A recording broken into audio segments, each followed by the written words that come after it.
ইসলামী ছাত্র শিবিরের কেন্দ্রীয় সভাপতি জাহিদুল ইসলাম বলেছেন, শেখ হাসিনাকে একবার ফাঁসি দিলে যথেষ্ট মনে করি না, তাকে হাজারবার ফাঁসি দিলেও এতগুলো গণহত্যার বিচার সুষ্ঠু হবে না।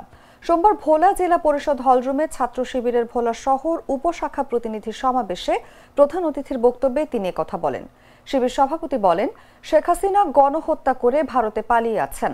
এই গণহত্যাকারীকে যারা আশ্রয় দিয়েছেন তারা আমাদের বন্ধু দেশ হতে পারে না। এ সময় তিনি বলেন, ভবিষ্যতে কেউ হাসিনা হয়ে উঠতে চাইবেন না। হাসিনার পরিণতি থেকে শিক্ষা নিন। আমরা একটি ফ্যাসিবাদ মুক্ত রাজনীতি চাই। আমরা আশা করছি সরকার দ্রুত হাসিনাকে ফেরত এনে তিনি সহ গণহত্যার সঙ্গে জড়িত সবার ফাঁসির রায় কার্যকর করবে।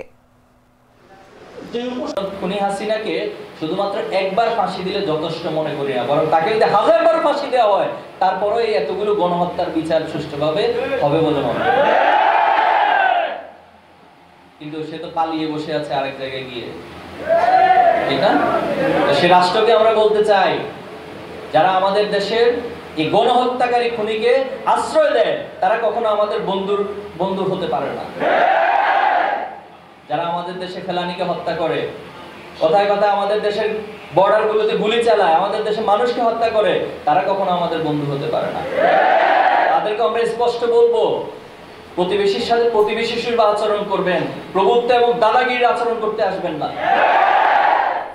খুনি হাসিনাকে দ্রুত বাংলাদেশে ফিরিয়ে দিবেন এবং বাংলাদেশের সাধারণ মানুষের সামনে প্রকাশ্যে তার ফাঁসি কার্যকর করা।